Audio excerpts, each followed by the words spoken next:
Romanos capítulo 3, versículos 1 a 8, assim diz: Qual é, pois, a vantagem do judeu? Ou qual a utilidade da circuncisão? Muita, sob todos os aspectos, principalmente porque aos judeus foram confiados os oráculos de Deus. E daí? Se alguns não creram, a incredulidade deles virá desfazer a fidelidade de Deus? De maneira nenhuma. Seja Deus verdadeiro e mentiroso todo homem, segundo está escrito, para seres justificados nas tuas palavras e venhas a vencer quando fores julgado. Mas se a nossa injustiça traz a lume a justiça de Deus, que diremos? Porventura será Deus injusto por aplicar a sua ira? Falo como homem. Certo que não. Do contrário, como julgará Deus o mundo? E se por causa da minha mentira fica em relevo a verdade de Deus para a sua glória, por que sou eu ainda condenado como pecador? E por que não dizemos, como alguns caluniosamente afirmam que o fazemos? Pratiquemos males para que venham bens. A condenação destes é justa. Senhor, nosso Deus, visita a nós que estamos aqui, Senhor, debruçados na Tua palavra, que a Tua verdade venha a lume, e que essa palavra, Senhor, mude os nossos corações, que tudo concorra, Senhor, para a melhor compreensão do Teu santíssimo Evangelho, a grande obra de salvação em Cristo Jesus.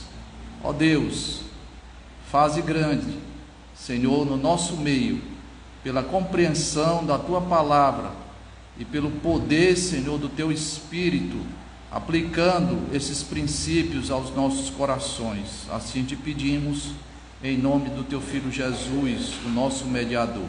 Amém. Podem sentar-se.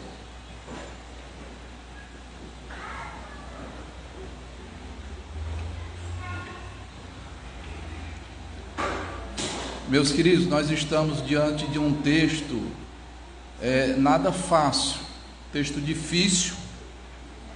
Tanto é que o reverendo Augusto Nicodemos mencionou em um dos seus comentários que um pastor também muito conhecido, chamado John Piper, quando também trabalhava esse texto, depois de tê-lo estudado e ensinado à sua igreja, ele foi motivado a fazer um outro sermão, e o sermão era muito interessante.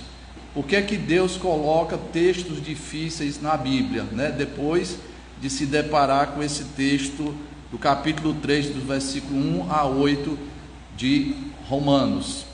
Então nós temos aqui um desafio, e a melhor maneira de nós entendermos esse texto, irmãos, é considerando o seu contexto, ou seja, o que é que vem antes e o que é que vem depois dessa palavra, dessa passagem, desse texto especificamente. Lembre-se que o apóstolo Paulo se dispôs a ensinar sobre o que é o Evangelho, e a estratégia que ele usa é nivelando todas as pessoas por baixo. A estratégia do apóstolo Paulo é convencer os pecadores que são de fato pecadores e que, portanto, estão sujeitos ao juízo vindouro, ao derramamento da ira de Deus, e a única maneira de escapar é através da obra suficiente e completa de nosso Senhor e Salvador Jesus Cristo. Então o apóstolo Paulo, irmãos, primeiro, ele vai dizer que os gentios como um todo estão debaixo da ira de Deus devido aos seus procedimentos. Ele alista vários vícios, especialmente no final do capítulo 1.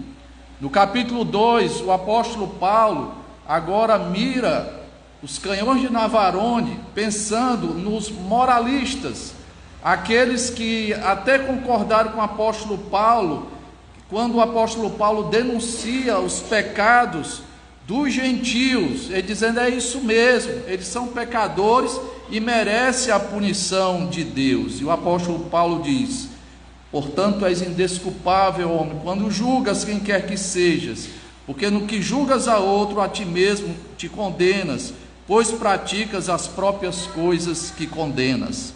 E agora chegou a vez, irmãos, de um outro segmento da humanidade, porque nos dias do apóstolo Paulo, o mundo poderia ser contemplado através de dois grandes grupos: aqueles que eram judeus e aqueles que eram gentios, aqueles que tinham posse das escrituras sagradas, que Deus entrou numa aliança com eles, e aquelas pessoas que foram deixadas da sua condição de ignorância.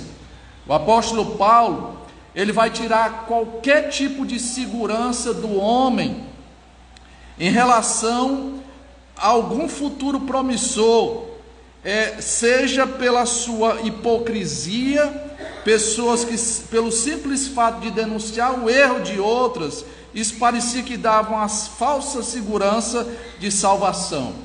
E em relação aos judeus, o apóstolo Paulo, ele vai dizer que, ainda que esses judeus tivessem o privilégio de receber o ensinamento das Sagradas Escrituras e deles mesmos repassarem esse conhecimento, eles não absorviam esse conhecimento, eles não se deixavam moldar pelos princípios da palavra de Deus. Então isso não era suficiente para receber a salvação de Deus, se é que a salvação é pelas obras. Em seguida, o apóstolo Paulo, do versículo 25 a 29, vai tirar uma outra segurança dos judeus, que era o fato de todos eles estarem marcados pelo o sinal da aliança, o sinal que era dado especialmente ao varão judeu, que era a circuncisão. O judeu chegava ao ponto, e muitos dos seus mestres chegaram ao ponto de pregar que o simples fato de você ter o sinal da aliança na sua carne, de você ser um judeu, do ponto de vista étnico, isso já te garantia a salvação eterna. O apóstolo Paulo vai contradizendo todos esses pensamentos. E agora, no capítulo 3, irmãos, o apóstolo Paulo, ele para estrategicamente e imagina um opositor, uma espécie de personagem que aparece nesse texto, que vai refutar, que vai criticar, que vai levantar vários questionamentos diante do que o apóstolo Paulo disse, especialmente em relação aos judeus. Por isso que é tão importante nós considerarmos o contexto imediato, o que o apóstolo Paulo acabou de dizer. É como se um judeu dissesse o seguinte: olha, qual é a vantagem de ser judeu? Você disse que nós estamos em pé de igualdade com os gentios, que nós judeus, assim como os gentios, não temos possibilidade de salvação pelas nossas obras. Então qual é de fato a vantagem de ser um judeu? Ou qual é a utilidade da circuncisão? Esse é o primeiro questionamento levantado aqui no texto, irmãos, no versículo 1. E a resposta do apóstolo Paulo é simples: muita. A vantagem? Muita, sobre todos os aspectos. Lá no capítulo 9, nós vimos aqui na leitura devocional, ele vai listar outras vantagens. Só recapitulando, versículos 4 e 5. São israelitas, pertence-lhes a adoção e também a glória, as alianças, a legislação, o culto, as promessas, deles são os patriarcas e também deles descende o Cristo, segundo a carne, o qual é sobre todos. O apóstolo Paulo alista várias vantagens, mas nesse momento aqui, irmãos, ele vai destacar uma única vantagem. A vantagem de ser judeu, principalmente, é porque aos judeus foram confiados os oráculos de Deus. É um grande privilégio. O que é que significa oráculos de Deus, que deixava aquele povo numa condição de destaque? Irmãos, a palavra oráculo era uma palavra muito comum também no meio pagão. Me vem à memória aqui um trecho de um épico um livro notável, que foi escrito por um eminente romano.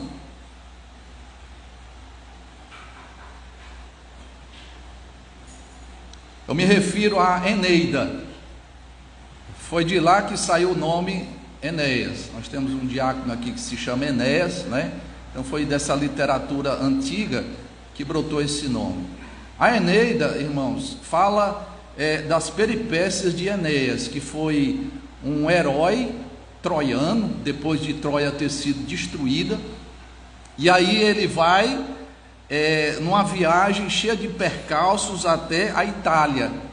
Em um determinado momento dessa viagem, ele já sem o pai, Anquises, ele para numa ilha e vai consultar um oráculo, uma pitonisa, uma sacerdotisa. Aí, na criação desse autor, irmãos, Enéas vai até ao lado obscuro da vida, vai até ao Hades, e lá ele vai encontrar-se com o seu pai. O ponto é, oráculos e pitonisas. Quando alguém queria consultar a vontade dos supostos deuses, né, eles procuravam os oráculos, porque os oráculos eram os mistérios dos deuses sendo revelados. Era isso, né, no paganismo antigo. Mas aqui nessa passagem, irmãos, quando o apóstolo Paulo fala de oráculos, não tem nada a ver com paganismo. Os oráculos aqui são de Deus. Essa expressão é uma expressão sinônima para a revelação divina, para a proclamação do Deus Todo-Poderoso. Qual era, pois, a vantagem de ser judeu? Porque esse povo, irmãos, eles eram os guardiães da vontade de Deus revelada aos homens. Isso é um grande privilégio. Perceba que o apóstolo Paulo, ele não destaca o fato de que aquele povo foi retirado lá do Egito, da condição de escravidão, que aquele povo foi alimentado por Deus durante 40 anos com um pão que descia do céu, o maná, que Deus fez brotar da rocha miraculosamente água para saciar aquele povo sedento no deserto. Ele não menciona o fato, irmãos, de que Deus suscitou um grande líder, um grande estadista, muito bem preparado lá na corte do Egito. Mas o que vai ser destacado aqui, meus irmãos, é o fato deles terem recebido a revelação de Deus. Uma grande vantagem. Eu sei que quando a gente pensa na importância das Sagradas Escrituras, a gente lembra daquele versículo lá de Timóteo, né? Toda a Escritura é inspirada por Deus. Pois quando você quiser destacar a importância das Escrituras, cite também especificamente essa passagem, porque os judeus receberam a revelação do Senhor. Isso é a maneira do Novo Testamento, irmãos, enaltecer o Antigo Testamento. É a maneira do Novo Testamento dizer que o Antigo Testamento são os oráculos do Deus Todo-Poderoso. É a vontade de Deus revelada, e de várias formas, irmãos. A vontade de Deus foi revelada através de mandamentos, mais de 600 mandamentos.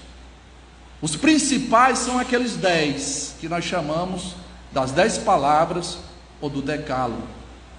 Há também, irmãos, oráculos divinos que chegaram até nós através de gloriosas promessas, promessas maravilhosas de salvação, mas também promessas terríveis de que o dia do Senhor virá, de que Deus pesará a sua mão sobre os impenitentes. As promessas de Deus também nos chegaram, aliás, os oráculos divinos também chegaram até nós através de cânticos, através de poesia, de provérbios. Há muita riqueza, há muito material, irmãos, mas tudo isso, inclusive as narrativas, são os oráculos de Deus.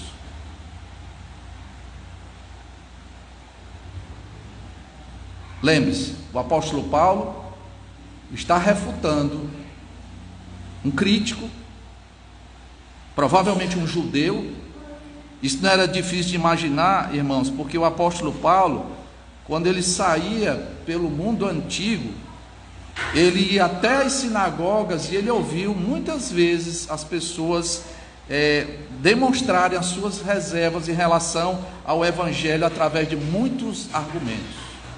Dizem até que esse personagem que o apóstolo Paulo imagina aqui é o próprio apóstolo Paulo quando era Saulo, o fariseu, que também tinha suas reservas e as suas dificuldades em relação ao evangelho, até que finalmente ele foi cativado, irmãos, por esse evangelho e passou a servir e também anunciar a palavra de Deus. Agora, veja o que é colocado no versículo 3: e daí, se alguns não creram, a incredulidade deles virá desfazer a fidelidade de Deus, né?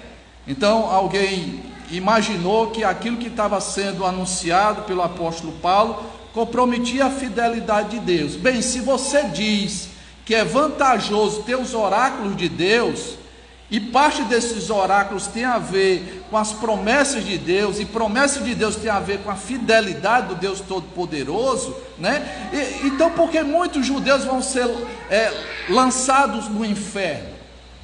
Onde é que está o compromisso de Deus com essas pessoas? Cadê a fidelidade dele? Irmãos, quando nós falamos desse atributo divino da fidelidade, está intrinsecamente relacionado com a sua verdade.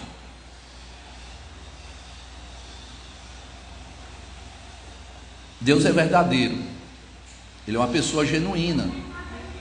Deus é veraz, Ele fala a verdade. Deus é fiel, Ele prova a sua verdade de uma forma extraordinária que nós chamamos de fidelidade. Então o apóstolo Paulo imagina esse opositor colocando em descrédito a própria palavra de Deus. Olha, o problema não foi a fidelidade do Senhor, o problema foi a incredulidade, porque esses judeus, eles recusaram o fato de Jesus ser o Messias aguardado e prometido nos oráculos de Deus, nas escrituras do Antigo Testamento. Essa possibilidade é tão absurda, irmãos. Será que a incredulidade vai desfazer a fidelidade de Deus?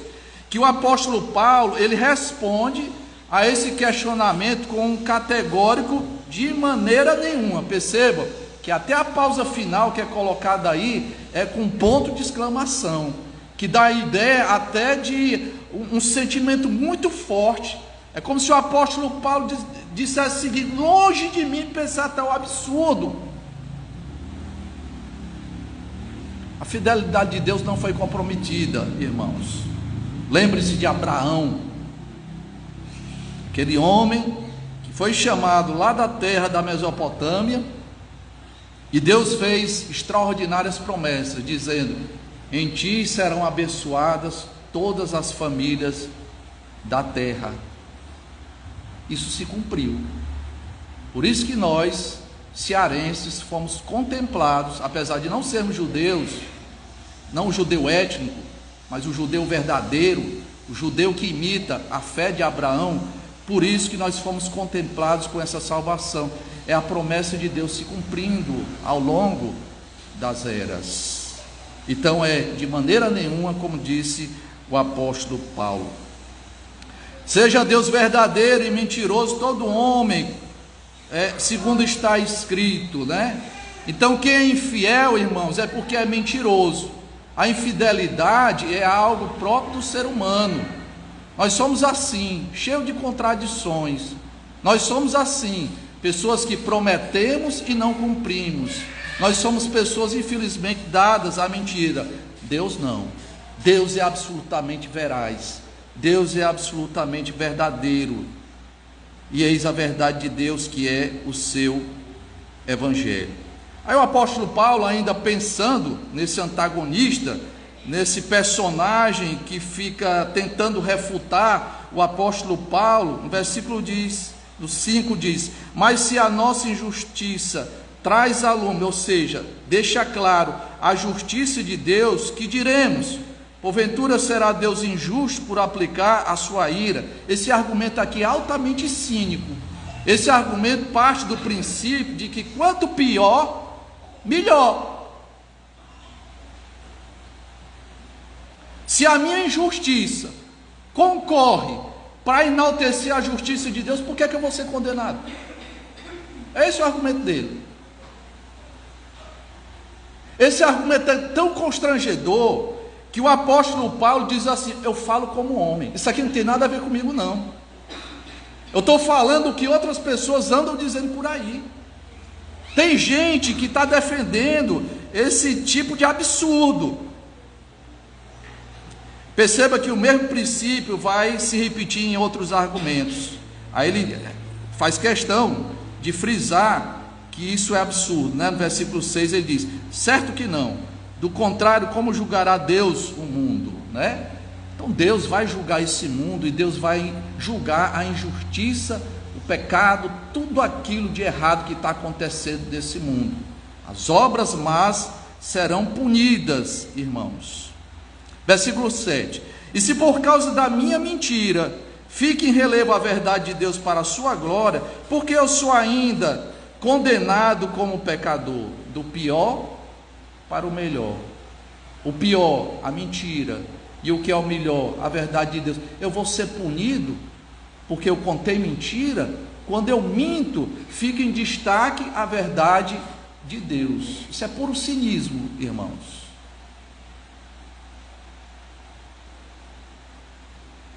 E ainda, finalmente, versículo 8: e por que não dizemos, como alguns caluniosamente afirmam que o fazemos? Veja que o apóstolo Paulo, ele era sempre muito caluniado na apresentação do seu evangelho.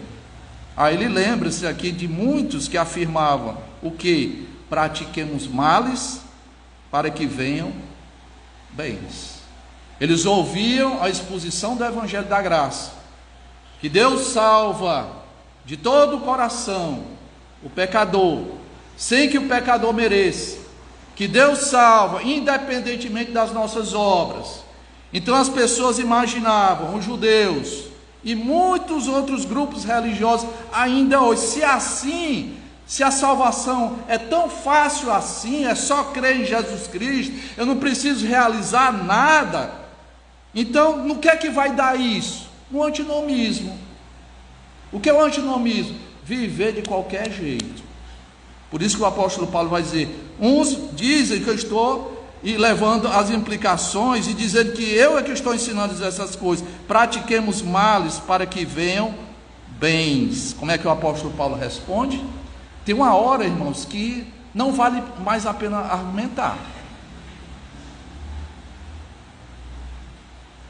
Ele fecha dizendo o seguinte: a condenação destes é justa. Parou de argumentar. É como se ele dissesse: vamos esperar, o que é que vai acontecer? Você acha que é desse mesmo jeito aqui? Você acha que vai dar tudo bem, você viver do jeito que você quiser? Pois aguarde o justo julgamento, a justa condenação de Deus.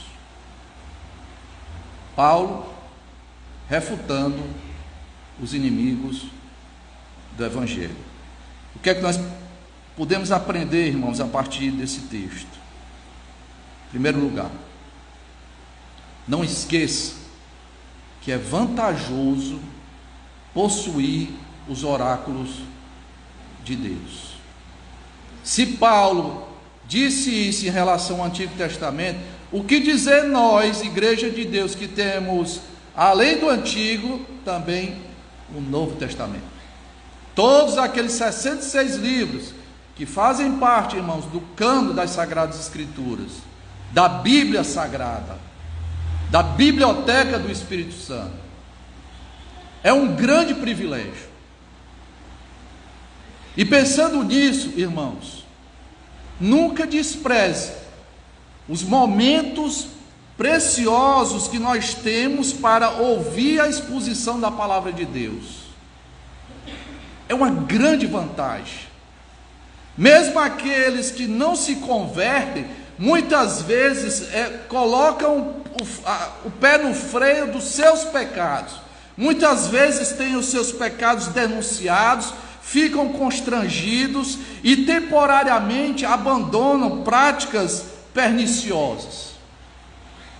A palavra de Deus faz isso, freia o pecado no homem. Qual é a vantagem de ouvir os oráculos de Deus?